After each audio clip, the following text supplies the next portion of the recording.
اور ریسنٹ جس موضوع پہ گفتگو کی وہ تھا مقامات زیارت عاشورہ، لیکن یہ موضوع بہت بڑا موضوع تھا اور انکمپلیٹ رہا، اور کیونکہ مجالس اور محافل سوشل میڈیا پہ دیکھی جاتی ہیں تو ہم نے سوچا اس موضوع کو اور آگے بڑھایا جائے، اور اس کی وجہ بھی یہ تھی کیونکہ اس سال زیارت عاشورہ پر پابندی بھی لگی اور لوگوں کو زیارت عاشورہ کا اتنا علم نہیں تھا کہ زیارت عاشورہ میں کتنے بڑے مفاہیم اللہ نے چھپائے ہوئے ہیں کہ علماء فرماتے ہیں وہ دعائیں جو ہم شاید تصور بھی نہ کرتے کہ اللہ سے مانگیں، وہ سب کچھ اللہ نے ہمیں زیارت عاشورہ میں عطا کر دیا کہ شاید مانگتے ہوئے بھی بندہ احساس کرتا کہ یہ مانگوں یا نہ مانگوں، کہیں خلاف ادب تو نہیں ہے ایسی چیز مانگنا، لیکن وہ چیزیں ہم نے زیارت عاشورہ میں مانگی ہیں کہ 17 اور 18 مقامات ہیں زیارت عاشورہ کے، کہ اگر ایک مقام بھی اگر بندے کو مل جائے اور ایک مقام کو بھی اگر بندہ سمجھ جائے تو انسان جنتی بن جائے، کہ زیارت عاشورہ میں اللہم بہت زیادہ ہے۔ 2 چیزیں زیارت عاشورہ میں بہت ہیں، تھوڑا سا تکرار کروں گا تاکہ ربط موضوع ہو جائے، شاید آپ لوگوں نے وہ مجالس نہ سنی ہو۔ ایک تو زیارت عاشورہ میں ہم نے خدا سے ایک بھی دنیا کی چیز نہیں مانگی، یعنی آپ نے یہ نہیں کہا مجھے بچے دو، آپ نے یہ نہیں کہا مجھے رزق دو، آپ نے دنیا کی کوئی چیز نہیں مانگی۔ جتنے زیارت عاشورہ کے اندر آپ مقامات اللہ سے مانگتے ہیں وہ سارے مقامات روحانی اور اخروی ہیں۔ دوسرا، زیارت عاشورہ میں بندہ بڑی بڑی دعائیں کرتا ہے، مثلا معکم فی الدنیا والآخرہ، اے خدا مجھے معیت اہل بیت عطا کر، اہل بیت کا ساتھ عطا کر، دنیا میں بھی آخرت میں بھی عطا کر، یہ بہت بڑی دعا ہے۔ پھر ہم دعا کرتے ہیں محیا یا محیا محمد و آل محمد، اے خدا مجھے وہ زندگی وہ حیات عطا کر جو محمد اور آل محمد کی زندگی ہے، یعنی ایسی زندگی دے جیسی زندگی تم نے علی کو دی، ایسی زندگی دے جیسی زندگی تو نے امام حسن کو دی۔ اب مومن کو حیات محمد پڑھنا ہوگا کہ محمد اور آل محمد کی حیات کیسی تھی اور میں کیسی زندگی مانگ رہا ہوں، کہ اے خدا مجھے حیات علی دینا، حیات دشمن علی نہ دینا، مجھے حیات حسین دینا۔ اب ایک حیات حسین کی ہے مقابلے میں ایک حیات یزید کی ہے، ایک حیات علی کی ہے، ایک حیات امیر شام کی ہے، ایک حیات رسول کی ہے مقابلے میں ایک حیات ابو سفیان کی ہے۔ مختلف حیاتیں آپ کے سامنے آتی ہیں، تو آپ نے کسی اور کی زندگی نہیں مانگی، آپ نے اگر زندگی مانگی تو پہلے محمد سے لے کر آخری محمد تک کی زندگی مانگی ہے۔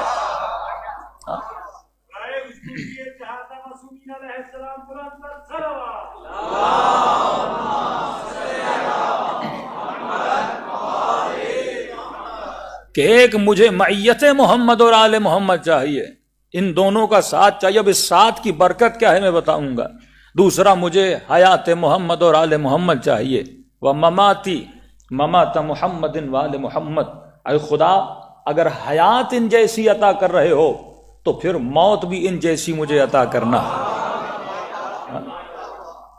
مطلب یہاں پر دعائے شہادت بندہ مانگ رہا ہے کہ خدا جیسی سانسیں اہل بیت کی نکلی تھیں ویسی پرواز میری روح کی ہونی چاہیے۔ مطلب مجھے جہالت کی موت نہیں چاہیے، مجھے علم و عمل کی موت چاہیے، مجھے ہدایت والی موت چاہیے۔ پھر وہاں پر دعا کرتے ہو اے خدا رزقنی البراءہ، مجھے ایک رزق عطا کر۔ آج تک ہم نے اس کو رزق کی صورت میں نہیں دیکھا تھا۔ زیارت عاشورہ میں امام تجھے بتا رہے ہیں کہ براءت بھی رزق ہے، یہ ہر کسی کو عطا نہیں کیا جاتا۔ بموالاتکم، یہ جو موالات اور ولایت اہل بیت ہے یہ بھی رزق الہی ہے، اور یہ جو براءت ہے اہل بیت کے دشمنوں سے یہ بھی رزق الہی ہے۔ کہ علماء فرماتے ہیں اگر بندوں کی آنکھیں کھل جائیں اور دیکھیں کہ فرش عزائے حسین ابن علی پہ کتنے ملائک آئے ہوئے ہیں، کہ یہ سفرہ پروردگار عالم ہے کہ خدا کہتا ہے جسے جتنا رزق لینا ہے اٹھا کے لے جائے۔ یہ تو بندے کا ظرف بہت چھوٹا ہے، اس کے ظرف کی وجہ سے وہ رزق کم اٹھاتا ہے۔ اگر ظرف پھیل جائے تو اس سفرے سے کوئی سلمان بنے، کوئی میثم تمار بن کے جائے۔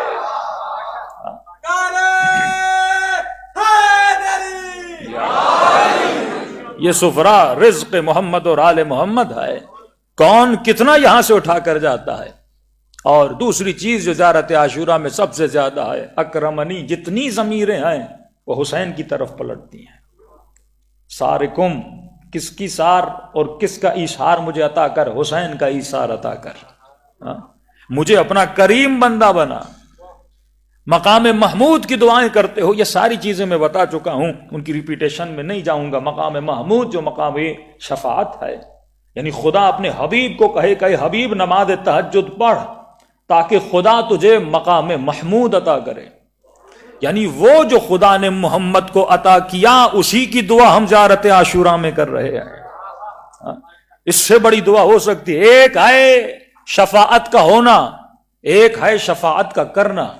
مقام محمود دونوں ہیں، یعنی خود بھی اپنی شفاعت کرواؤ گے اور کسی مومن کے لیے شفیع بھی بنو گے۔ وہی مقام شہادت جو بندہ شہید ہوتا ہے خود بھی جنت میں جاتا ہے اور اپنے ساتھ کسی اور کو جنت میں لے کر جاتا ہے۔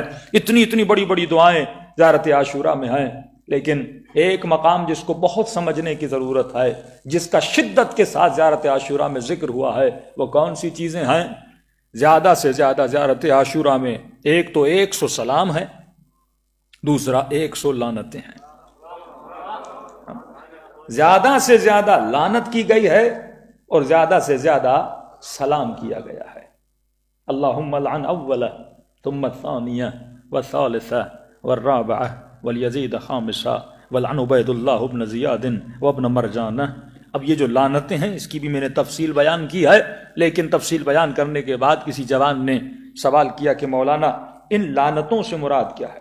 میں نے کہا اگر فلسفہ لینا ہے تجھے لعنت کا فلسفہ، وہ بھی زیارت عاشورہ سے لینا ہے۔ مثلا اگر علماء نے کہا کہ کچھ ایسے اشخاص ہیں جن پر لعنت نہ بھیجا کرو، یہ تصور اس عالم کا ذاتی تصور نہیں تھا، یہ تصور ہمیں زیارت عاشورہ سے مل رہا ہے۔ کیا امام کو ڈر تھا؟ کیا امام کو خوف تھا؟ کیوں مولا جب 3 لعنتیں بھیجتے ہیں یا چند لعنتیں بھیجتے ہیں وہاں پر نام نہیں لیتے، اور کچھ لعنتوں میں مولا نام لے رہے ہیں؟ اس کا مطلب کچھ ایسے ہیں جن پر لعنت تو بھیجو پر نام نہ لیا کرو۔ یہ تصور تجھے کہاں سے مل رہا ہے؟ زیارت عاشورہ سے مل رہا ہے۔ تو یہ تصور کسی فقیہ کا تصور نہیں ہے، یہ تصور امام معصوم کا تصور ہے۔ جو لوگ یہ کہتے ہیں کہ فلاں مجتہد نے فتویٰ دے دیا اور اس مجتہد کو برا بلا کہتے ہیں، اب زیارت عاشورہ میں تم کس کو برا بلا کہو گے؟ کیا تم امام سے زیادہ تبرہ کرنے والے ہو؟ کیا تم چھٹے اور 5ویں امام سے زیادہ تبرہ کرنے والے ہو؟ یہ زیارت جو تجھے امام نے سکھائی، امام کچھ لوگوں پر لعنت تو بھیجتے ہیں پر نام نہیں لیتے، اور کچھ کے نام لیتے ہیں، اور میں نے کہا کہ ان کے نام لیتے ہیں ان کی ہسٹری کیا تھی وہ میں بتا چکا، اور جن کے کچھ افراد پہ لعنت ہے اور کچھ فیملیز پہ مولا لعنت بھیجتے ہیں۔ کہ معصوم سے پوچھا گیا مولا فیملی پہ لعنت کیوں بھیج رہے؟ وہاں فرماتے ہیں فیملی سے مراد آئیڈیالوجی ہے، کہ رسول خدا کی حدیث اگر بنو امیہ کے 40 لوگ ایک جگہ پہ جمع ہو جائیں تو فرمایا اتنا فسق و فجور پھیلائیں کہ جس کا اندازہ نہیں آئے۔ تو یہ لعنت آئیڈیالوجی پر ہے۔ کیوں؟ جب 5ویں امام کے پاس ایک بنو امیہ کی اولاد میں سے ایک شخص گیا اور ایسے رو رہا تھا جیسے 6 مہینے کا بچہ روتا ہے۔ امام نے کہا کیوں رو رہا ہے؟ کہ مولا میں اس لیے رو رہا ہوں کیونکہ آپ نے بنو امیہ پہ لعنت بھیجی ہے اور میں اسی نسل بنو امیہ سے ہوں۔ امام نے فرمایا کیا تم نے قرآن نہیں پڑھا کہ جب جناب نوح نے کہا کہ خدا یہ میرا بیٹا، اللہ نے کہا نوح یہ تیرا بیٹا نہیں ہے؟ کیونکہ تیری فکر پہ عمل کرنے والا نہیں ہے۔ کہ اگر تو محمد اور آل محمد کی فکر پہ چلنے والا ہے تو تو بھی بنو امیہ کی نسل میں سے نہیں ہے۔ جس طرح کہا کہ اللہم صلی علی محمد جس طرح کہا گیا کہ تم اگر آئیڈیالوجی پر چلو، السلمانو منا اہل البیت، سلمان ہم اہل بیت میں سے آئے، اب یہاں جنگ ہے آئیڈیالوجی کی جنگ، دو نظام کا تعارف زیارت عاشورہ میں ہو رہا ہے۔ ایک نظام وہ ہے جس سے مجھے اور آپ کو براءت کرنی ہے، اور ایک نظام وہ ہے جس کی میں معیت کی دعا کر رہا ہوں، جن پر میں سلام کر رہا ہوں، کہ میں بتا چکا کہ ایک شجرہ شجرہ مبارکہ ہے، ایک شجرہ شجرہ ملعونہ ہے۔ مبارک شجرے کا بھی ذکر قرآن میں سورہ نور میں ہے، اور ملعون شجرے کا ذکر بھی سورہ اسراء میں قرآن مجید میں موجود ہے۔ شجرہ ملعونہ وہ ہے جو لوگوں کو گمراہی کی طرف لے جاتا ہے، اور شجرہ مبارکہ وہ ہے جو لوگوں کو ہدایت کی طرف لے آتا ہے۔ شجرہ مبارکہ کو پہچاننا ہے تو زیارت وارثہ پڑھ لو، اور شجرہ مبارکہ کو اگر جاننا ہے تو زیارت عاشورہ پڑھ لو۔ دونوں کا ذکر اور دونوں شجروں کا ذکر، علی آدم صفوۃ اللہ و نوح نبی اللہ و ابراہیم خلیل اللہ و موسیٰ کلیم اللہ، یہ کون سا شجرہ ہے؟ یہ شجرہ مبارک شجرہ ہے جو کائنات کو ہدایت دیتا ہوا آتا ہے۔ اور اس شجرے کا ذکر سورہ نور میں ہوتا ہے کہ ایک شیشی ہے جس کو کہا گیا کہ زجاجتن، ایک شیشی ہے جس کے اندر مصباح المصباح، دو مصباح ہیں، دو نور ہیں۔ علماء فرماتے ہیں دو نوروں سے مراد حسن اور حسین ہیں، اور یہ شجرہ زیتونیہ ہے، اس کا مطلب یہ شجرہ حسینیہ ہے۔ یہ پوری تفصیل میں بتا چکا۔ تو دو نظام ہے، ایک نظام ہے نظام الہی جس کو شجر مبارکہ لے کر چلے گا، ایک نظام ہے نظام شیطان، ائمۃ الجور و ائمۃ الکفر و ائمۃ الہدی۔ کچھ ایسے امام ہے تو تجھے گمراہی کی طرف لے کر جائیں گے، اور کچھ ایسے امام ہے تو تجھے ہدایت کی طرف لے کر جائیں گے۔ جو ہدایت والے امام ہیں وہ شجر مبارک ہے، جو گمراہی والے امام ہیں، جو ائمۃ الجور ہیں، جو جور اور فسق و فجور کی طرف تجھے لے کر جائیں گے، وہ شجر ملعونہ ہے۔ اب امام فرماتے اس شجر ملعونہ سے تجھے براءت کرنی ہے۔ براءت صرف لعنت کا مطلب یہ نہیں کہ 1400 سال پہلے مرے ہوئے مردہ جسم اور سڑے ہوئے زمینوں میں جلے ہوئے جسم پر لعنت بھیجو۔ ارے اگر اس یزید پہ تو لعنت بھیج رہا ہے جو یزید مر چکا ہے، جو قبر میں سڑ چکا ہے، جو جل چکا ہے، اس یزید کو تیری لعنت سے نقصان کیا ہوگا؟ اور اس یزید پر لعنت بھیجنے سے تجھے فائدہ کیا ہوگا؟ کہ معصوم کہیں 100 مرتبہ تسبیح اٹھا اور لعنت کر ابن ملجم پر، 100 مرتبہ ابن ملجم پہ لعنت بھیجو، تم کیا بگاڑ سکتے ہو ابن ملجم کا؟ اور 100 مرتبہ یزید پہ لعنت بھیجو، کیا بگاڑ سکتے ہو یزید کا؟ یہ لعنت اس پرانے یزید پر بھی ہے، لیکن زیادہ تصور جو براءت اہل بیت تجھے بتا رہے ہیں۔ دیکھیے ایک مرتبہ تم یزید پہ لعنت بھیج رہے ہو، یزید تو مر چکا ہے، دفن ہو چکا، ہلاک ہو چکا، ختم ہو چکا، عذاب الہی میں دن بدن اس کے عذاب میں اضافہ ہو رہا ہے، لیکن لعنت کس چیز پر ہے؟ یہ لعنت اس یزیدی سسٹم پر ہے کہ جو تعارف امام حسین جاتے جاتے کرواتے ہیں کہ مثلی لا یبایع مثل یزید، حسین جیسا، یہ نہیں کہا حسین، کیونکہ حسین ایک فرد ہے جو تاریخ میں رہا تھا، لیکن امام نے فرمایا حسین جیسا، حسین تو چلا جائے گا پر حسین کی فکر باقی رہ جائے گی، وہ کبھی بھی یزید جیسوں کی بیعت نہیں کرے گا۔ یعنی یہاں پہ دو نظاموں کا تعارف ہے، ایک نظام نظام حسینی ہے، ایک نظام نظام یزیدی ہے۔ کہ اے انسان اگر تو یزید پہ لعنت بھیج رہا ہے، وہ یزید تو مر چکا، مٹی میں مل چکا، ایک مرتبہ یزید پہ لعنت بھیج رہا ہے، ایک مرتبہ تجھے لعنت اس سسٹم پہ بھیجنی ہے جو یزید بنا رہا ہے۔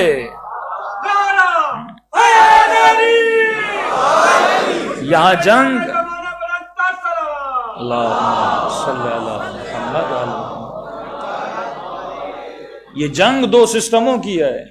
اگر میں یزید پہ لعنت بھیجوں، بھائی وہ تو مر چکا نا، اب وہ یزید قبر سے اٹھ کے میرا کچھ بگاڑ تو نہیں سکتا، ہاں اس کو تو اپنی پڑی ہوگی، وہ قبر سے نکل کے میرا کیا بگاڑے گا؟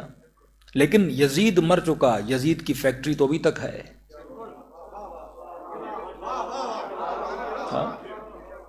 ہاں یہ تصور صحیح ہے کہ حسین حق ہے اور حق زندہ ہے، یزید باطل ہے اور باطل کو ایک نہ ایک دن جانا ہے، لیکن گیا تو نہیں ہے۔ جاء الحق وزهق الباطل، باطل تب جائے گا جب حق آئے گا۔ سمجھ رہے ہیں بات؟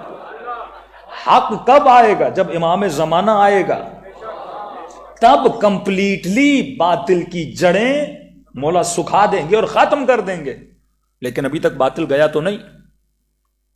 بھائی یزید نے ظلم کیا امام حسین پر، کربلا میں بڑا ظلم ہوا، لیکن وہ سسٹم جو یزید بنا رہا ہے، داعش نے جتنا ظلم کیا، تصور کر سکتے ہو کہ موصل میں ایک باپ کو 3 دن بھوکا رکھا، 3 دن شدت بھوک تھی، آخر میں اسے گوشت کا کھانا دیا، اور کھانے کے بعد اس نے کہا مجھے بیٹے سے ملنا ہے، کہ جو تم نے کھایا تھا وہ تیرا ہی بیٹا تھا۔ یہ وہ سسٹم ہے جو لوگوں کو زندہ جلا رہا تھا۔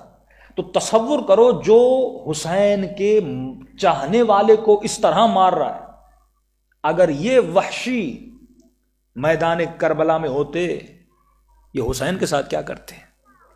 ہاں، سسٹم تو ابھی تک باقی ہے نا، جو سسٹم یزید بنا رہا ہے، جو سسٹم یزید کی فکر بنا رہا ہے، جو سسٹم فسق و فجور بنا رہا ہے۔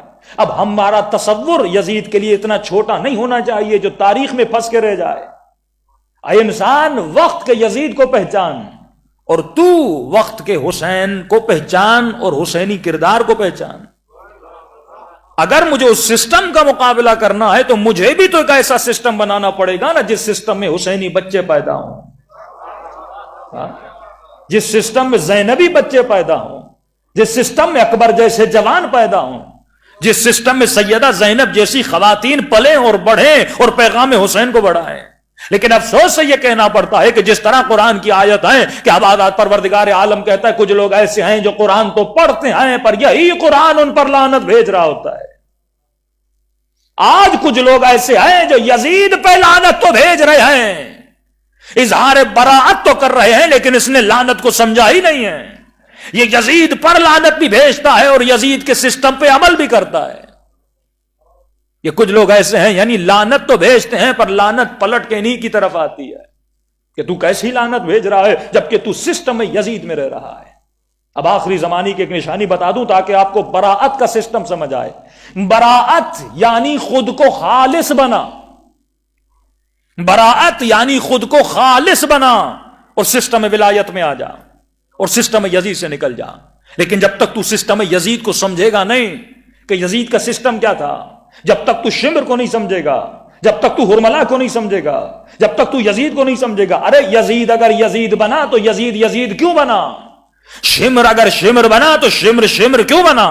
وہ صفت جو شمر کے وجود میں تھی، کہ امام فرماتے ہیں ایک تو یہ بڑا حاسد اور حسود تھا، یہ حسد کرتا تھا، دوسرا یہ شمر جو تھا یہ بہت زیادہ تانے دیتا تھا۔ فرمایا اس کے پتھروں نے ہمیں اتنی تکلیف نہیں دی جتنا اس کے تانوں نے ہم نے تکلیف دی۔ کہ حسین سجدے کی حالت میں ہے، آخری سانسیں حسین لے رہے ہیں، پھر بھی مولا کے قریب جاتا ہے اور حسین کے کانوں کے قریب کہتا ہے فوج یزید خیموں پہ حملہ کرو، علی کی بیٹیوں کی چادریں چھینو، کہ اس کے تانوں نے ہمیں تباہ و برباد کیا۔ یہ وہ تانے تھے جو انسان کے جگر کو جلا دیتے تھے، یہ وہ تانے تھے جس نے زینب کو رلایا تھا، یہ وہ تانے تھے جس نے سکینہ کو رلایا تھا۔ فرمایا مومن اب تو براعت شمر سے کر رہا ہے، لیکن اگر تیرے وجود میں وہی شمر والا حسد ہے، اس برات کا کیا فائدہ؟ علی والا یزید پہ لعنت بھیجے لیکن خود نشے میں مبتلا ہو، خود شراب میں مبتلا ہو، یہ کیسی لعنت ہے کہ میں کر بھی رہا ہوں لیکن اس لعنت سے میں دوری بھی نہیں کر رہا۔ تو سمجھو یزید ایک پورا سسٹم ہے، ایک ایسا سسٹم جو تمہارے بچوں کو فاسق بناتا ہے، ایک ایسا سسٹم جو تمہارے بچوں کو فاجر بناتا ہے۔ پر میں آخری زمانے میں اختلاط حق و باطل ہو جائے گا، اور جو ڈیوٹی امام زمانہ کی ہے، امام آنے کے بعد کریں گے، وہ امام لوگوں کو خالص کریں گے۔ رسول کے جانے کے بعد اختلاط حق و باطل ہوا، یعنی حق اور باطل مل جائے گا۔ یہ انسان ایسا سمجھو کہ کچمبر ہوگا ایمان کا اور باطل کا، اس کے اندر نماز بھی ہوگی، روزہ بھی ہوگا، حج بھی ہوگا، حب مال بھی ہوگی، حب جاہ بھی ہوگی، حب شہرت بھی ہوگی، اس کے وجود میں نظام باطل سے محبت بھی ہوگی۔ یہ حسین کو بھی پسند کرے گا لیکن اس کی مینٹلٹی ویسٹرنائز بھی ہوگی، یہ نظام باطل کو بھی پسند کرے گا، یہ نظام حق کو بھی پسند کرے گا، یعنی اس کے اندر کچھ حقانیت ہوگی اور اس کے اندر کچھ باطل کو پسند کرنا ہوگا۔ یہ نماز بھی پڑھے گا، یہ حسین کی مجلس میں بھی آئے گا، لیکن مجلس کے بعد یہ اس حق باطل کی چیزوں کی طرف بھی گرویدہ ہوتا جائے گا، اس کی طرف بھی اس کے وجود میں کھچاؤ پیدا ہوتا جائے گا۔ کہ فرمایا انسان سورہ فجر پڑھے، میں نے کہا کہ سورہ فجر سورہ حسین ہے، علماء فرماتے سورہ فجر کو سورہ حسین بھی کہہ سکتے ہو، کہ اللہ کہتا ہے کچھ لوگ ایسے ہیں جنہوں نے مال جمع کیا، وعددہ، یہ مال کو جمع کرنا عیب نہیں ہے، لیکن مال کو جمع کر کے تعدد میں لانا، مال کو حد سے زیادہ بڑھانا. ایک گھر اللہ نے دیا ہے، اور مال جمع کرو دوسرا گھر بناؤ، اور مال جمع کرو تیسرا گھر بناؤ. واللہ وہ عمراء، وہ جو سسٹم میں اشراف گری کے اندر رہتے ہیں، جو مال جمع کرنے کے بعد پھر اور وعدد، قرآن کہتا ہے یہ مال تو جمع کرتا ہے، ایک گھر بنایا، دوسرا گھر بنایا، تیسرا گھر بنایا. یہ بالکل ایسے ہے کہ سسٹم یزید پہ لعنت تو بھیج رہا ہے پر خود اسی یزیدی سسٹم میں رہ رہا ہے. اللہ کہتا ہے یہ مال، اس نے یہ سوچا تھا کہ اخلد، یہ ہمیشہ دنیا میں رہے گا، کہ تیرے لیے ایک گھر کافی نہیں تھا کہ تو گھر پہ گھر بناتا جا رہا ہے. یہ وہی اشراف گری کا سسٹم کہ بہتر سے بہتر کمرہ، بہتر سے بہتر سہولت. اب مجھے برتن بھی سونے کے چاہیے. جو لگژری لائف اسٹائل کا تصور جو سسٹم یزید نے انسان کو دیا کہ چلے جاؤ حسین کی زندگی دیکھو، علی ابن ابی طالب کی زندگی دیکھو، کہ ایک مومن کی بیٹی کی شادی ہوتی ہے 40 لاکھ 20 لاکھ 30 لاکھ اس کی بیٹی کی شادی میں خرچہ ہوتا ہے. یہ علی کا چاہنے والا، یہ عمرہ اور اشراف گری کے سسٹم کے ماننے والا، جب اس کی بیٹی کی شادی میں 30 لاکھ کا خرچہ ہوتا ہے اور اسی ملک میں، اسی محلے میں، اسی سوسائٹی میں کیسا غریب بھی رہتا ہے جسے بیٹی کو دینے کے لیے جہیز کے پیسے نہیں ہیں. یہ کس سسٹم میں جی رہا ہے؟ نام تو علی کا لے رہا ہے لیکن سسٹم براعت سے ابھی تک اس نے کمپلیٹ براعت نہیں کی. اس نے خود کو کمپلیٹ خالص نہیں بنایا. یہی تو وہ جنگ تھی، یہی تو وہ نعرہ تھا جو علی ابن ابی طالب رسول خدا کے جانے کے بعد فرمایا، طلحہ اے زبیر، تجھ سے علی کی عدالت برداشت نہیں ہوگی.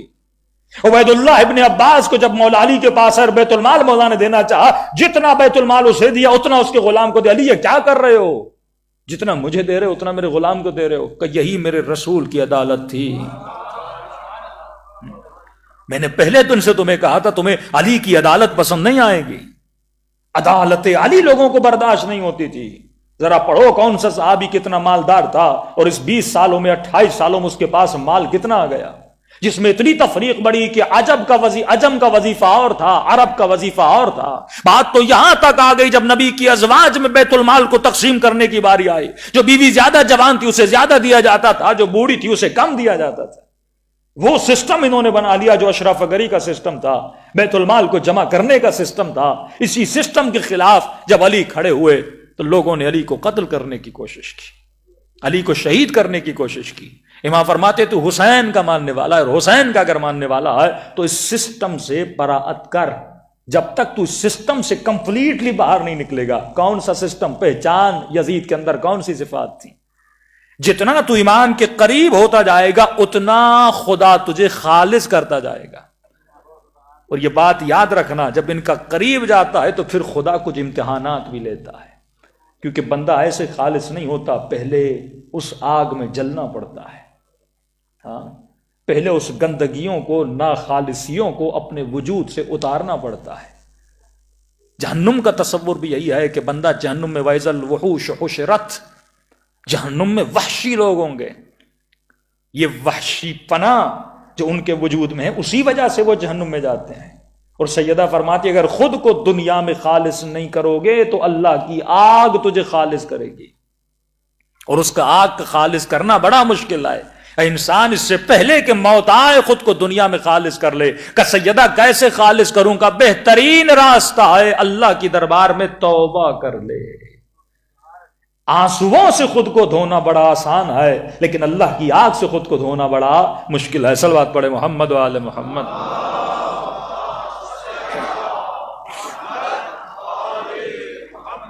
وعجل فرجہم. تو عزیزان محترم، اگر خود کو خالص کرنا ہے، رسول خدا کی ایک حدیث ہے، صلوات پڑھے محمد و آل محمد.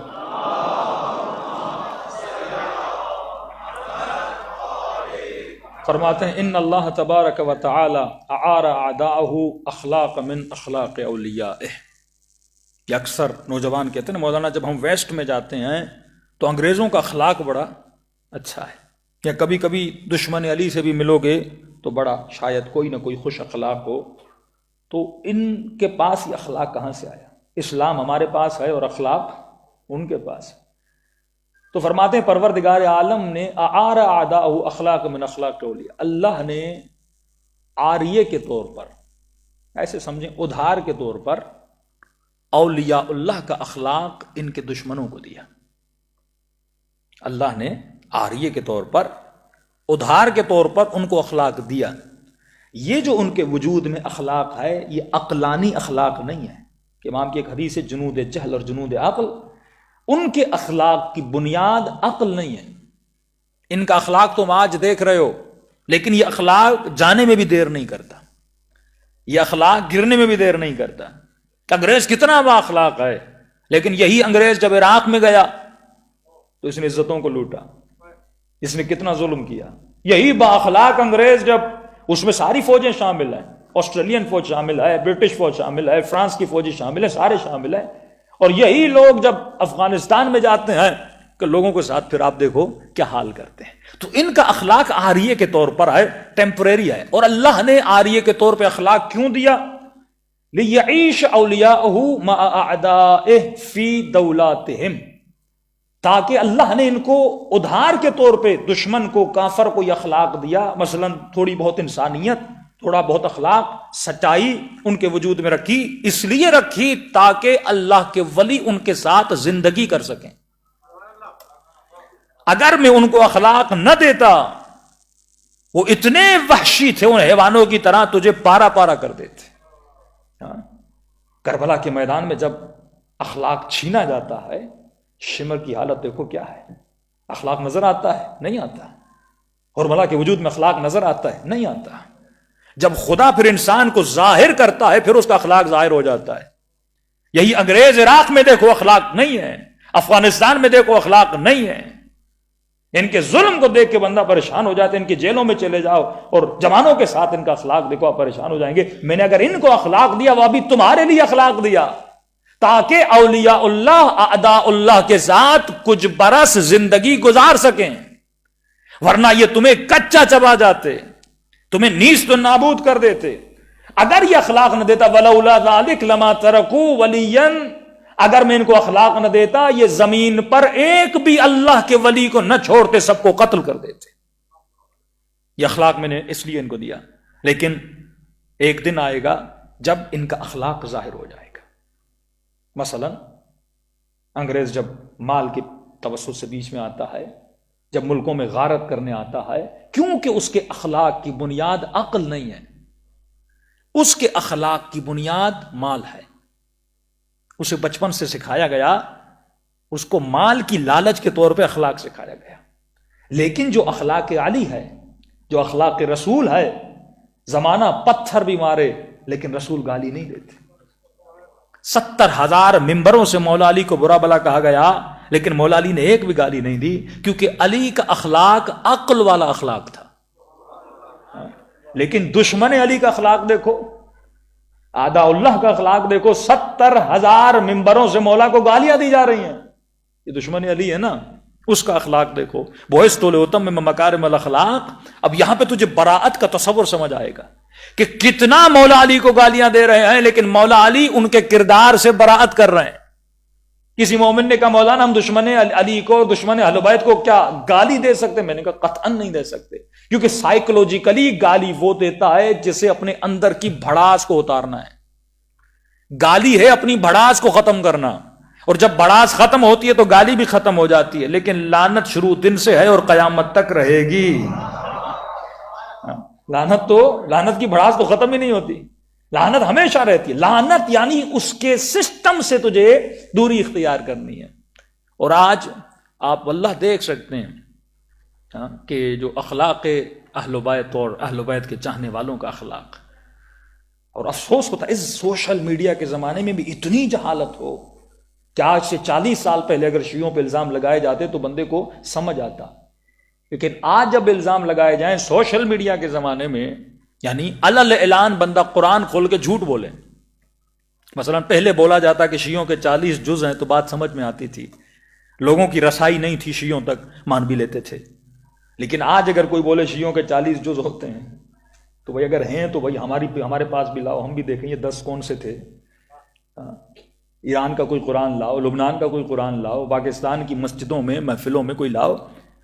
تو آج کا پڑھا لکھا جوان سمجھ چکا ہے، لیکن کچھ لوگوں کی فکر اسی پرانی فکر پہ اٹکی ہوئی ہے. یہ قرآن کی آواز ہے، ختم اللہ علی قلوبہم. کچھ لوگ ایسے ہیں جن کے دلوں پر، ایمانوں پر مہر لگا دی جاتی ہے. یہ مہر نہیں ہے، یہ لعنت گمراہی ہے. یہ مہر نہیں ہے، یہ اللہ کی لعنت ہے، یہ کبھی بھی پلٹیں گے نہیں. جس طرح آپ نے دیکھا ہوگا کافی لوگ بزرگ ہو جاتے ہیں نا، ان کو کہو بابا جی اسمارٹ فون ہے، اس کو آپ بٹن والا فون چھوڑ دو، اسمارٹ یوز کرو، تو کہتے ہیں بیٹا یہ میری سمجھ میں نہیں آتا، مجھے وہی بٹن والا فون. تو کچھ وہی بٹن والے مسلمان ہیں ہاں، جن کے ذہنوں میں وہی پرانے بٹن پھنسے ہوئے ہیں، جتنا کہو ان کی سمجھ میں نہیں آتا، اور ان کا اخلاق بتاتا ہے.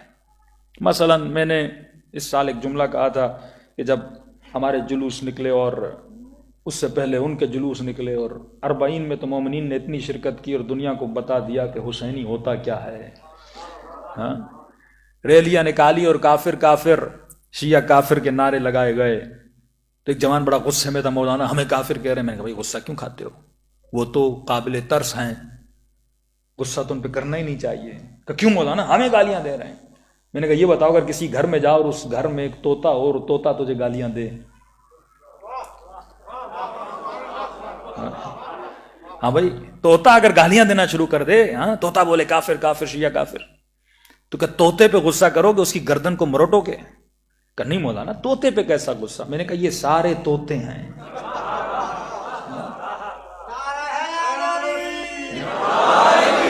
عقل نام شعور نام کی چیز ہے ہی نہیں. یا ہم تمہاری کتاب کا تمہیں حوالہ سناتے ہیں، تم ہمیں گالی سناتے ہو. تو یہ گالی مجھے تو نہیں دے رہے، تم لکھنے والے کو دے رہے ہو نا. پڑھو نا صحیح مسلم، پڑھو نا صحیح بخاری، پڑھو نا تفسیر کبیر، پڑھو نا آلوسی کو. ہم تو آپ کو آپ کا حوالہ سناتے اور اب گالیاں دیتے ہو. دلیل ہے تو دلیل دو، گالی کیوں دیتے ہو؟ کہ وہاں فرماتے ہیں جہاں دلیل ختم ہو جاتی ہے بندہ وہاں گالی دیتا ہے. اور فرمایا علی والو تم کبھی بھی گالی نہ دینا کیونکہ تیرے پاس دلیلیں ہی اتنی ہیں، تمہاری پیٹھ دلیلوں سے مضبوط ہے. مسلمان مر جائے گا، تمہارے پاس دلیلیں اتنی ہیں، تمہاری دلیلوں کا جواب نہیں دے سکتا. تو طوطے پہ کیسا غصہ؟ میں نے کہا جتنے کہہ رہے نا کافر کافر، جو سارے طوطے ہیں بندے خدا. یہ اپنے مدرسوں میں طوطے بناتے ہیں، طوطا پروری ہوتی ہے، یہ شعور نہیں دیتے، فہم نہیں دیتے. اور کراچی میں جب کانفرنس ہوئی اس پہ میں نے گفتگو کی تو ایک مولوی آج کر بہت بول رہا ہے ان کا، بار بار کہتا ہے میں ایران گیا ہوں، میں ایران گیا ہوں، میں ایران گیا ہوں. بھائی ایک بار میں تجھے لے کر جاؤں. ابن زیاد حسین کے کپڑے پہن لے، حسین نہیں بنتا.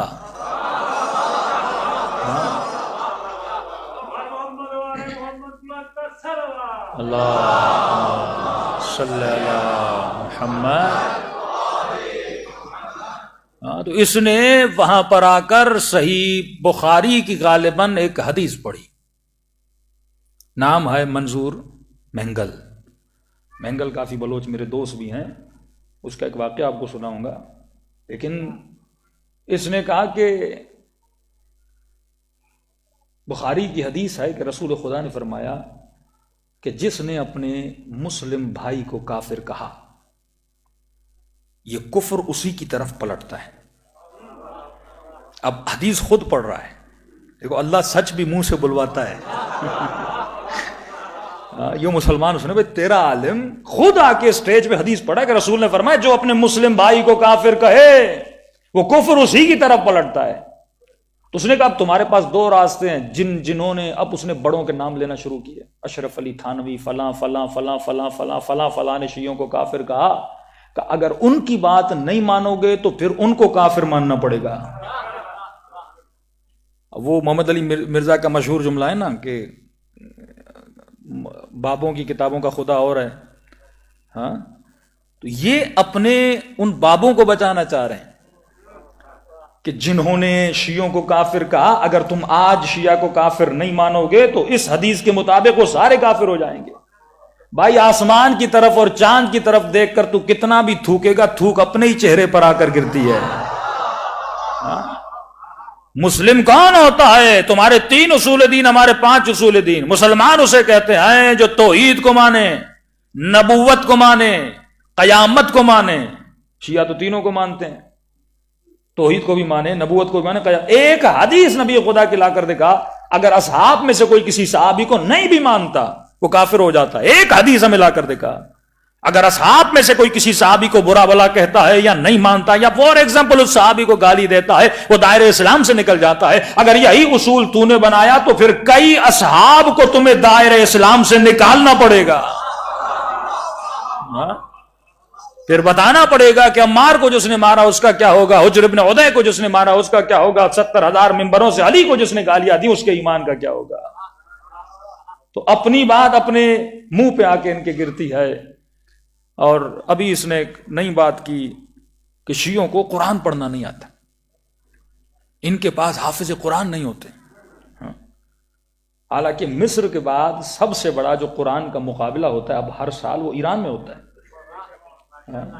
تاریخ اسلام میں تم نے بھی 4 سالہ حافظ نہیں دیا ہوگا, شیعوں نے 4 سالہ حافظ دیا تھا. تمہاری لینگویج بھی عربی نہیں ہے. جو عراق کے شیعہ ہیں انہیں عربی پڑھنا نہیں آتی, جو لبنان کی شیعہ ہیں انہیں عربی پڑھنا نہیں. ارے یہ سوشل میڈیا کا زمانہ ہے, اور سما ٹی وی پر تو ہمارے بچے آئے اور انہوں نے قرآن پڑھا. اور نہیں, اگر تو کراچی میں بیٹھا ہوا ہے وہیں پر آ جا, تجھے لے کر جاتے ہیں. ہمارے کئی حافظ بچے وہاں پر بیٹھے ہوئے ہیں, اور خود کہتا اگر کوئی شیعہ حافظ دکھا دو. اور یہ ایسا مولوی ہے جس کے منہ سے ہمیشہ WC کے الفاظ نکلتے ہیں. تفسیر قرآن بھی جب پڑھا رہا ہوتا ہے, اور شیعہ مفسروں کو اس نے برا بلا کہا, جب خود تفسیر اس کی پوری تفسیر سنی, یہ مشہور کیوں ہوا؟ گندے سے گندے لطیفے, گندی سی گندی باتیں, اور شیعہ مولویوں کو برا بلا کہنا. حالانکہ میں نے تو اس کا نام منظور مینڈک رکھا ہے. اپنی شکل مینڈک جیسی ہے. کیوں؟ کیونکہ مینڈک جب کنویں میں ہوتا ہے نا, وہ باہر کی دنیا کو نہیں دیکھ پاتا. وہ سمجھتا ہے جو میں نے سیکھا وہی جو مجھے آتا ہے وہی ہے. لیکن جب وہ بندہ کنویں سے باہر نکلے پھر تجھے گلی گلی میں شیعہ حافظ قرآن بھی نظر آئے گا. نہیں آتا تو کراچی میں ہم تمہیں لے کر جاتے ہیں, وہاں حافظین قرآن ہیں. اور اتنے اس نے عجیب لفظ استعمال کیا, عجیب لفظ اپنی توہین کے لیے. اگر کوئی شیعہ حافظ قرآن مل جائے تو کہہ رہا میرے منہ پہ آ کے پیشاب کرنا. عجیب آدمی خود کو گالی دے رہا ہے. اللہ اکبر, یا رسول اللہ, زندہ باد, زندہ باد,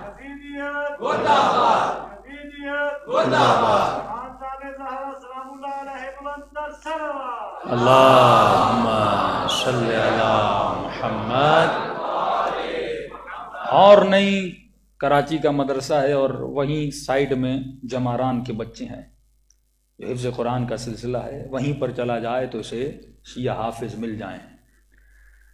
ایک سفر ہم نے کیا تھا کوئٹہ سے تفتان کا, تو راستے میں ایک بلوچ ملا تھا ہمیں, اور اس نے کہا کہ بلوچوں میں بڑی اہل بیت کی محبت تھی, لیکن نظام ظلم یہی تو برات ہے نا, کہ اگر تم اپنا سسٹم کریٹ نہیں کرو گے یہ سسٹم تمہارے بچوں کو تباہ کر دے گا. تمہیں اس سسٹم کے مقابلے میں ایک سسٹم بنانا ہے, اگر نہیں بناؤ گے یہ گمراہی اتنی پھیلا دیں گے کہ تمہاری نسلیں تباہ و برباد ہو جائیں گی. وہ بلوچ جو اہل بیت سے محبت کریں, ہر 20 کلومیٹر پہ انہوں نے ایک مدرسہ کھولا. کیونکہ وہاں ابھی تک میڈیا اتنی زور اور شور سے نہیں پہنچا, ٹی وی بھی وہاں پر اتنی نہیں پہنچی. وہی فکر کہ اس دن برما کا کسی مولانا کا فون آیا کہ مولانا یہ ہمارا برما میں بھی ان لوگوں نے جینا حرام کیا ہے. کہ وہاں جاتے ہیں, ان کو کہتے ہیں کہ اگر ایک ہی دکان, مثلا ایک چائے کا دکان شیعہ کا ہے اور ایک بدھسٹ کا ہے, تو تم بدھسٹ کے دکان سے چائے پی سکتے ہو, شیعہ کے دکان سے نہیں پی سکتے. کہہ رہا مجھے کتاب چھپوانی ہے, میں جاتا ہوں اپنے مسلمانوں کے پاس کہ بھائی کتاب چھاپنی, کہتے تم رافضی شیعہ ہو, ہم تمہاری کتاب نہیں چھاپیں گے. انہوں نے اپنا سسٹم منظم کیا ہے, جگہ جگہ اپنے سسٹم کو پھیلا رہے ہیں, یزید کی فکر کو پھیلا رہے ہیں. یہی پورے بلوچستان میں انہوں نے اتنی مسجدیں بنوائیں, ہر 20 کلومیٹر پہ 25 کلومیٹر پہ اس ریگستان میں انہوں نے مسجدیں بنوائیں, اور وہاں پر شیعہ دشمنی. اور یہ خود کہہ رہا ہے کہ اس نے سمجھا کہ میں بھی اسی کی فکر کا ہوں. تو کہنے لگا یہ جو کہاں جا رہے ہو؟ ہم نے کہا ایران جانے کہ ایران میں کام کرتے ہو؟ ہم نے کہا بھائی کام کرتے ہیں. کہا کہ یہ جو بس آئی تھی نا شیعوں کی, اس بس کو میرے گاؤں کے لوگوں نے بلاسٹ کیا تھا, 2 بسیں مومنین کی شہید کر دیا گیا. میں نے کہا کیوں انسان کو تم نے کیوں مارا؟ کیا قرآن نہیں پڑھا؟ من قتل نفسا بغیر نفس او فساد فی الارض, فَكَأَنَّمَا قَتَلَ النَّاسَ وَإِذَا الْوُحُوشُ، یہ وہی وحشی پنا ہے. جب اس سسٹم میں بندہ چلا جاتا ہے تو یہ سسٹم انسان کو وحشی بناتا ہے. یزید کا سسٹم انسان کو ظالم بناتا ہے. تبھی فرمایا اگر دنیا علی کی محبت پہ جمع ہو جاتی خدا کبھی جہنم نہ بناتا. آپ ایک جگہ دکھاؤ جہاں شیعوں نے قتل کیا ہو، شیعوں نے ظلم کیا ہو. شیعہ نے ہمیشہ اپنا دفاع کیا. اگر شام میں امریکہ آیا تو ہم نے دفاع کیا، لبنان میں امریکہ آیا تو ہم نے دفاع کیا، عراق میں امریکہ آیا تو ہم نے دفاع کیا. 8 سال ایران سے جنگ ہوئی، ایران نے کبھی صدام پہ حملہ نہیں کیا، صدام نے حملہ کیا تو شیعوں نے دفاع کیا. یہی صورتحال یمن میں تھی. تم ایک بھی کنٹری نہیں دکھا سکتے جس پہ شیعوں نے حملہ کیا ہو. فرمایا اسی طرح جب سسٹم حق میں رہتے ہو تمہارا بس کام ہے حق میں رہنا، اور جب تم اپنے حق میں ثبات قدم رہو گے خدا خود باطل کو ظاہر کرے گا. آپ حق پر رہے، آپ نے کچھ بھی ہو گیا، آپ نے اسرائیل کو تسلیم نہیں کیا. وہ لبنان کا شیعہ ہو، وہ ایران کا شیعہ ہو، وہ پاکستان کا شیعہ ہو، ہم نے کبھی بھی کہا کچھ بھی ہو جائے ہم اسرائیل کو تسلیم نہیں کریں گے. اور آپ دیکھیں جو عرب ظاہراً اسرائیل کے مخالف تھے، جب آپ ڈٹ کے کھڑے ہو گئے وہ عرب ظاہر ہونا شروع ہو گئے. یہ سسٹم برات ہے نا. جب آپ کمپلیٹ برات کرتے ہو نا اس کے نظام سے، جو جھوٹے اس کے بیچ میں چھپے ہوئے ہیں نا وہ ظاہر ہو جاتے ہیں.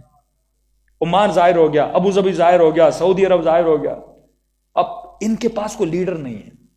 یہ ناز کریں تو کس پہ کریں؟ اب تو سعودی عرب بھی خراب ہو گیا، اب ترکی کے ترانے پڑھے جا رہے ہیں کیونکہ کوئی لیڈر ہے ہی نہیں نا. یہ کس کے پیچھے لگیں؟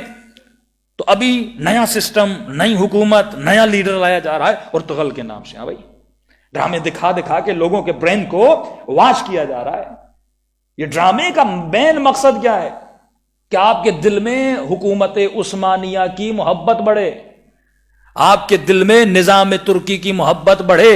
آپ چاہو گے نہیں چاہو گے، جب یہ ڈرامہ دیکھو گے آپ کے سب کانشیس میں عثمانیہ کی محبت چلی جائے گی. اور وہ عثمانیہ جس نے شیعوں پر ظلم کیا، جس نے فاطمی حکومتوں کو گرایا، جس نے مصر میں فاطمی حکومت کو گرایا، جس نے سینکڑوں کی تعداد میں شیعوں کے کتاب خانوں کو جلایا. اب آپ یہ ڈرامے دیکھیں گے آپ کے دل میں کیا ہو جائے گا؟ آپ کے سب کانشیس میں محبت چلی جائے گی. کوئی فلم آپ دیکھتے ہو اس کا سسٹم آپ کے ذہن میں چلا جاتا ہے، آپ تصور بھی نہیں کر سکتے یہ میرے وجود پہ کتنا امپیکٹ رکھتی ہے. بڑے سائیکولوجسٹ ڈرامے کو بنانے کے اوپر بیٹھتے ہیں اور نسلوں کو تباہ کر دیتے ہیں صرف ایک ڈرامے کے دیکھنے سے. یہ امت اور یہ مسلم اور یہ شیعہ اس نے کب جناب مختار کو پہچانا تھا؟ لیکن جب اس نے ڈرامہ دیکھا تو مختار کو پہچاننا شروع کیا نا. امام رضا کا فلم دیکھا، ڈرامہ دیکھا، امام رضا کی معرفت آئی نا. تو یہ ڈرامہ آپ کے وجود میں کیا رکھتا ہے؟ اثر رکھتا ہے. تو ان کا سوشل میڈیا، ان کی نظام میں باطل کا سسٹم اتنا مضبوط تھا، انہوں نے پورے کوئٹہ سے لے کر تفتان تک مسجدیں بنائی. تو یہ کہتا ہے کہ ہم نے ان کو مارا. میں نے کہا کیوں مارا؟ بچے بھی تھے، جوان بھی تھے، کلمہ گو تھے، مسلمان تھے، کیوں مارا؟ کہ نہیں جب ان کو مارا نا ان سب کے پاؤں پہ نا خلفاء کے نام لکھے تھے. آپ پروپیگنڈے کا اثر دیکھیے. پڑھا لکھا بندہ، ٹیچر تھا، پڑھا لکھا ٹیچر، کہہ رہا تھا میں حافظ قرآن ہوں، کہہ رہا ان کے پاؤں پر خلفاء کے نام لکھے تھے. میں نے کہا جتنے لوگ مرے کیا تم نے ان کے پاؤں چیک کیے تھے؟ کہ نہیں چیک نہیں کیے تھے. کہ نہیں ہر شیعہ کے پاؤں پہ لکھا ہوتا ہے. آپ پروپیگنڈا تو دیکھیں. جب تفتان پہنچے میں نے کہا میں شیعہ ہوں، ذرا میرے پاؤں چیک کر لیں. ہاں بھائی، ہم پاؤں پہ ان کا نام کیوں لکھیں بھائی؟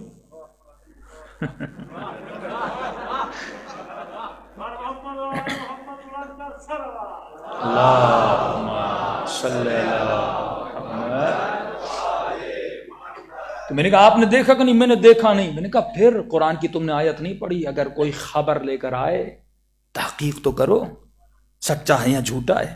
اسی طرح تم خبر کو مان لیتے ہو. کہ نہیں ایران سے بڑا لٹریچر آتا ہے. میں نے کہا کیا ہوتا ہے؟ ایسی اس نے خرافات کی، پتہ نہیں اصحاب کے نام لکھے ہوتے ہیں اور کتا چھاپا ہوتا ہے اور کوئی پیشاب کر رہا ہوتا ہے، ایسی چیز، یعنی خود بناتے ہیں، خود کریٹ کرتے ہیں.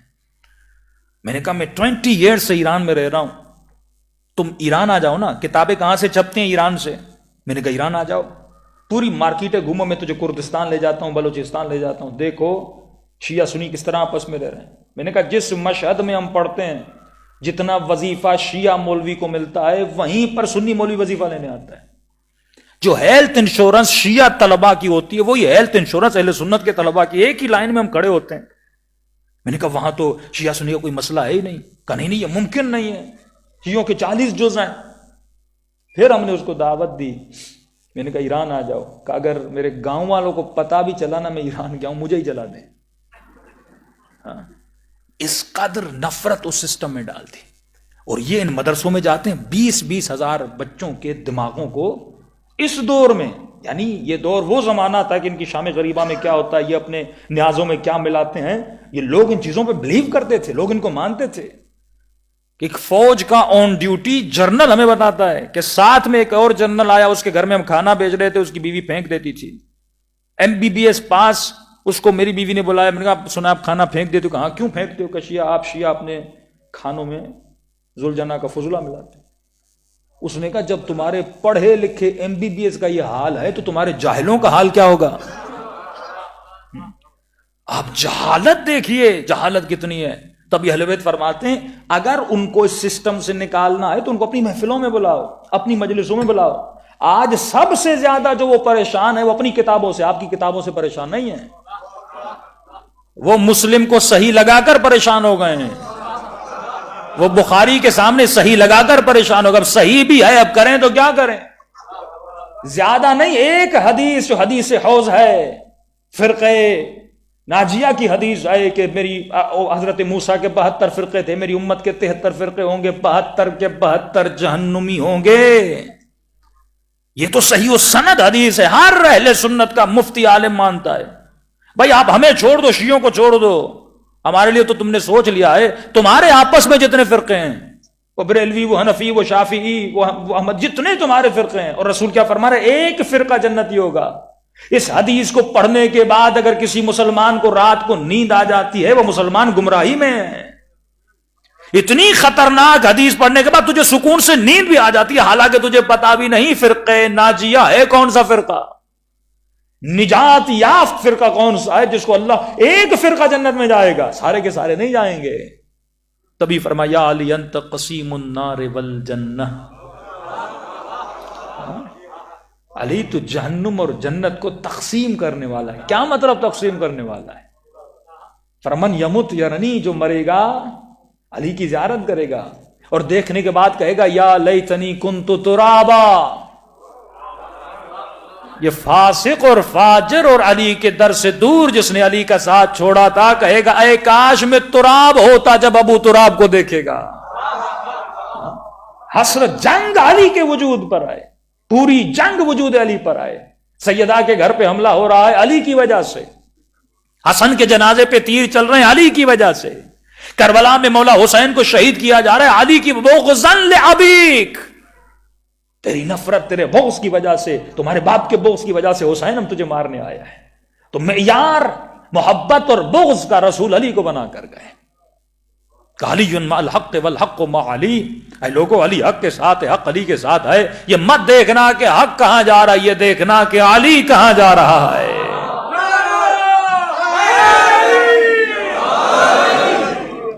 تو جہاں علی جائے گا وہاں حق جائے گا.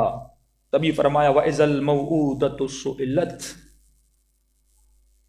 احادیث میں ہے یہ موعودہ وَإِذَا الْمَوَدَّةُ سُئِلَتْ ہے کہ تجھ سے پوچھا جائے گا، اس مودت کا سوال کیا جائے گا. کون سی مودت؟ میری اہل بیت کی مودت. قُلْ لَا أَسْأَلُكُمْ عَلَيْهِ أَجْرًا إِلَّا الْمَوَدَّةَ فِي الْقُرْبَى. قربہ صیغہ مؤنث ہے. بِأَيِّ ذَنْبٍ قُتِلَتْ. بعض علماء اس کی تعویل کرتے ہیں قتلت صیغہ تانیث ہے. اس مودت کا سوال کیا جائے گا جو سیدہ کی مودت، جو فاطمۃ الزہرا کی مودت.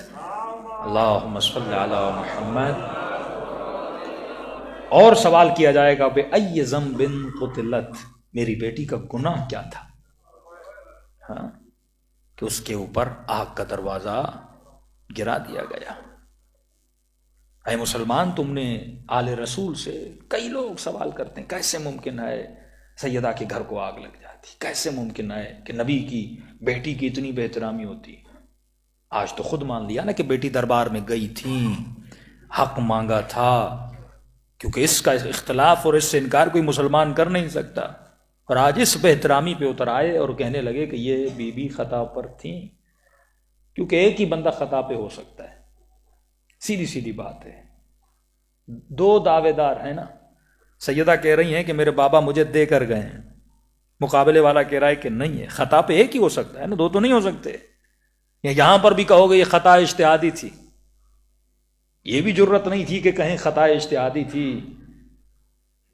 ہمارا موقف ہے کہ سیدہ حق پر تھی، تمہارا موقف ہے مد مقابل والے حق پر تھے۔ وہ حق پر ہو سکتے ہیں جنہوں نے 40 سال کے بعد اسلام لایا، اور جس نے رسالت کی گود میں علم میں پرورش پائی۔ انہی چیزوں کا امت سے سوال کیا جائے گا کہ اے مسلمانوں، فرمائے جب سیدہ زینب بھی پیدا ہوئی نا، بی بی کے لیے تو رسول نے کہہ دیا تھا، یہاں تک جب جناب زینب پیدا ہوئی، مولا علی کی بیٹی جناب زینب، رسول نے فرمایا، مسجد میں ممبر پر بیٹھے تھے، علی اپنی بیٹی کو لے کر مولا علی لے کر گئے، رسول خدا نے گود میں لی، مجمع کو دیکھ کر کہا کہ اے میری امت، میری اس بیٹی کا احترام کرنا۔ کیوں کہہ رہے ہیں؟ میری اس بیٹی کا حیا کرنا۔ بغض اہل بیت آج آپ کو آشکار نظر آ رہا ہے۔ میں کہتا ہوں کچھ نہیں، زیادہ نہیں، 10 منٹ سوشل میڈیا کے لیے نکالو، 10 منٹس فار یور امام، اپنے دین، اپنے مذہب، اپنے عقیدے کے لیے 10 منٹ نکالو۔ وہ کتابیں، وہ حوالے، آج ہسٹری کو عیاں کرو کہ ہسٹری تھی کیا۔ انشاءاللہ کل کی مجالس میں زیادہ گفتگو کروں گا۔ بہت سارے بہتان اور الزامات لگے ہیں اہل بیت پر، اور اسپیشلی مولا علی پر، کہ فاطمہ بضعۃ منی، یہ بیٹی میری جگر کا ٹکڑا ہے، من آذاہا فقط آذانی، جس نے اس کو تکلیف دی اس نے مجھے تکلیف دی۔ اور آج ان کا ایک مولوی کہتا ہے یہ تکلیف علی نے دی تھی۔ علی ابو جہل کی بیٹی سے شادی کر رہے تھے، سیدہ نے جا کے شکایت کی، اس وقت رسول نے کہا کہ جس نے میری بیٹی کو تکلیف دی۔ یعنی پوری کوشش ہے کہ حق کو چھپایا جائے، پوری کچھ بھی ہو جائے، اگر علی کی توہین ہوتی ہے تو ہو جائے، سیدہ کی توہین ہوتی ہو جائے، رسول کی توہین ہوتی ہے تو ہو جائے۔ یعنی نبی بیٹی کی محبت میں، فار ایگزامپل اگر لگا دیں علی شادی کر رہے تھے، فار ایگزامپل کہہ رہا ہوں، نبی بیٹی کی محبت میں کہیں گے کہ علی شادی نہ کرو، جس کا حکم قرآن میں ہے۔ ایک راوی اس کا نقل کرنے والا، ایک راوی، اور اس نے کب نقل کیا وہ مقام بھی دیکھو، عبداللہ ابن زبیر کا ماننے والا جو دشمن اہل بیت تھا، اور جب جس نے اس نے حدیث نقل کی، اس کی اس وقت عمر تھی 6 یا 8 سال۔ نبی نے ممبر پر کہا، کسی صحابی نے نہیں سنا، یہ ایک بندہ حدیث نقل کرنے والا ہے، اور یہ حدیث بیان کب کرتا ہے؟ بھائی ایک آدمی کا باپ کا انتقال ہو جائے نا، تھکا ہوا، ٹوٹا ہوا، غم کا مارا ہوا، آپ اسے دلاسا دو گے یا اسے اذیت دو گے؟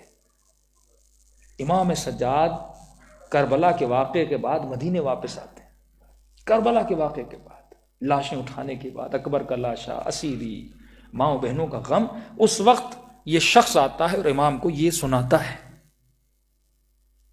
کہ آپ کے بابا علی نے یہ کیا تھا اور رسول نے یہ فرمایا تھا۔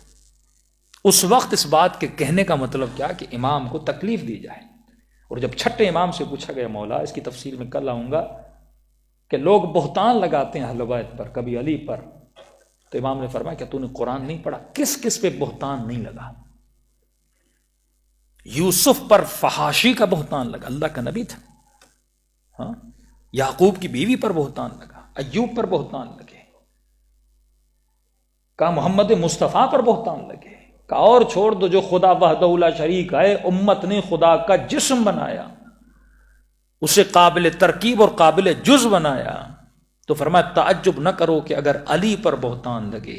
کیا تم نے قرآن کی آیت نہیں پڑھی؟ انما یرید اللہ لیذھب عنکم الرجس اہل البیت ویطہرکم تطہیرا، جو ان کے قریب بھی رجس کو لاتا ہے وہ خود رجس بن جاتا ہے اور قیامت تک لعنت کا حقدار بن جاتا ہے۔ تو میرے عزیز، تجھے کمپلیٹ براءت کرنی ہے اس سسٹم سے، وہ سسٹم جو اشراف گری کا سسٹم ہے۔ آج صرف مجلس کا مقصد نہیں، مجلس میں آئے محبت کی وجہ سے، مجلس میں گریہ کرو گے اس حرارت کی وجہ سے جو حرارت تیرے دل کے اندر ہے۔ آئے محبت میں، رو گے حرارت کی وجہ سے، کہ حسین کی محبت اور حسین کی عزا کی حرارت ہر بندے کے دل میں ہے، لیکن یہ سوچو تم تھوڑی دیر کے لیے بھی، ایون 1 آور اور 1-2 مہینے کے لیے بھی جب ولایت کے سسٹم اور امام کے قریب ہو جاتے ہو تو یہ مجلسیں تجھے کتنا گناہوں سے دور کر دیتی ہیں. کبھی تصور کیا ہے کہ 2 مہینوں کی مجلسوں میں آتے ہو اور تم گناہوں سے اتنا دور ہو جاتے ہو کہ وَاعْتَصِمُوا حَبْلَ اللَّهِ جَمِيعًا وَلَا تَفَرَّقُوا، اللہ کی رسی کو تھام کے رکھو. معصوم فرماتے یہ رسی ہماری ولایت ہے، یہ رسی ہماری امامت ہے. جب تک تو رسی کو تھام کے رکھے گا کبھی بھی گناہ تیرے قریب نہیں آئے گا. یہ صرف ہماری مجالسوں کا اثر اتنا ہے کہ تیرے وجود سے گناہ دور ہو جاتا ہے. اب تصور کرو اگر پوری زندگی تیرے ہاتھ میں امام زمانہ کی رسی رہے تو کتنا پاک ہو جائے گا. ہاں، اور فرمایا اگر چند لمحے کی غفلت ہو جائے، چند لمحے کی غفلت، پھر شیطان یہ رسی نکال کر تیرے ہاتھ میں ایک اور رسی ڈال دیتا ہے. حبل الناس اور ہے، حبل اللہ اور ہے. تیرے ہاتھوں سے رسی خدا کو نکال دیتا ہے اور اپنی رسی ڈال دیتا ہے. اور فرمایا جب یہ رسی تیرے ہاتھوں میں آتی ہے پھر تو گمراہیوں کے دروازوں پر چلا جاتا ہے. یہ مجلس آپ کو حبل اللہ تک پہنچانے کے لیے ہے. کہ انسان ذرا سوچ اپنی زندگی کس سسٹم کے مطابق گزار رہا ہے. بارہا کہہ چکا سنگل گلاس آف واٹر ہے نا، یہ بھی اسلام کہتا ہے جب پیو تو اس کے 7 احکام ہیں. بسم اللہ کر کے پیو، گھونٹ گھونٹ کر کے پیو، جس سائڈ پہ کڑا ہے اس سائڈ پہ نہ پیو، رات کو بیٹھ کے صبح کو کھڑے ہو کر، اور رات کو سو جاؤ تو گلاس کو ڈھانک کے رکھا کرو، اس میں جراثیم چلے جاتے ہیں. ایک گلاس آف واٹر کے لیے اسلام اتنا حساس ہے تو یہ سوچو خدا کتنا حساس ہوگا تم اپنی پوری زندگی کو کیسے گزارو. کہ امام سے پوچھا کہ مولا آپ کے شیعوں کی نشانی کیا ہے؟ ایک جملہ میرے مولا کا، لیکن واللہ یہ جملہ ہزاروں جملوں پہ بھاری ہے. فرمایا، چوتھے امام فرماتے ہیں ہمارے شیعوں اور چاہنے والوں کی نشانی یہ ہے کہ ہمارا شیعہ جیسا خلوت میں ہوتا ہے ویسا جلوت میں ہوتا ہے. خلاصہ کر دیا امام نے کہ جیسا جلوت میں ہوتا ہے ویسا خلوت میں. جلوت یعنی جیسا لوگوں کے سامنے ہے، کتنے ادب کے ساتھ فرش ادا پر بیٹھے ہو. یہاں پر کوئی گانا نہیں سنے گا، گالی نہیں دے گا، یہاں پر کوئی کسی کی بے-احترامی نہیں کرے گا، کیونکہ جلوت میں ہو، لوگوں کے سامنے ہو. یہاں پر کوئی موبائل پہ گندی چیزیں نہیں دیکھے گا. لیکن جیسا تو اس جلوت میں آئے، جب رات کو بند کمرے میں جاتا ہے، کہ وہاں پر بھی تیرا یہی حال ہوتا ہے. اگر تیرا ظاہر اور باطن خلوت اور جلوت ایک جیسا ہے پھر سمجھ لو کہ تیرے اندر سلمان بننے کی ایبلٹی موجود ہے. صلوات پڑھے محمد و آل محمد.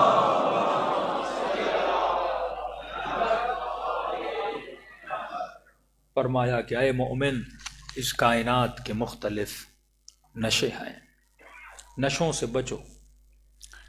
اس موضوع پر میں کل آؤں گا کہ اکثر ہم عادتوں میں آ کر عبادتیں کرتے ہیں، لیکن عبادت کو بندہ اگر عبادت سمجھ کی عبادت کرے.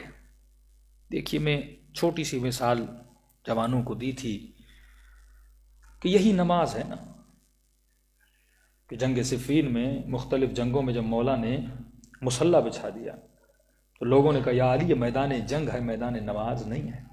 تو امام نے فرمایا اسی نماز کو بچانے کے لیے علی جنگ لڑ رہا ہے. قرآن میں ایک بھی آیت اقرأ الصلاۃ نہیں ہے، نماز پڑھ نہیں، نماز کو قائم کر. قیام الصلاۃ یعنی ہر حال میں نماز قائم ہو. اب اس بندے کا دل نماز میں لگتا کیوں نہیں؟ معصوم کیوں فرماتے ہیں کہ جب مجلسوں میں جاؤ تو یہ تصور کیا کرو کہ سید سجاد دروازے پر تیرے استقبال کے لیے کھڑا ہے. سنا ہے کہ نہیں سنا؟ ہاں. جب روتے ہو تو ایسے سمجھو کہ حسین کی ماں فاطمہ تیرے سروں کے پیچھے کھڑی ہے، تیرے آنسوؤں کو جمع کر رہی ہے قیامت کے دن کے لیے. یہ معصوم کیوں تصور دیتے ہیں؟ کیونکہ انسان ظواہر پہ بڑا ایمان رکھتا ہے، جسے نہیں دیکھ رہا زبان سے تو اقرار کرتا ہے لیکن قلباً اس چیز کو مانتا نہیں ہے. گناہ کیوں کرتا ہے؟ کیونکہ اللہ نظر نہیں آ رہا.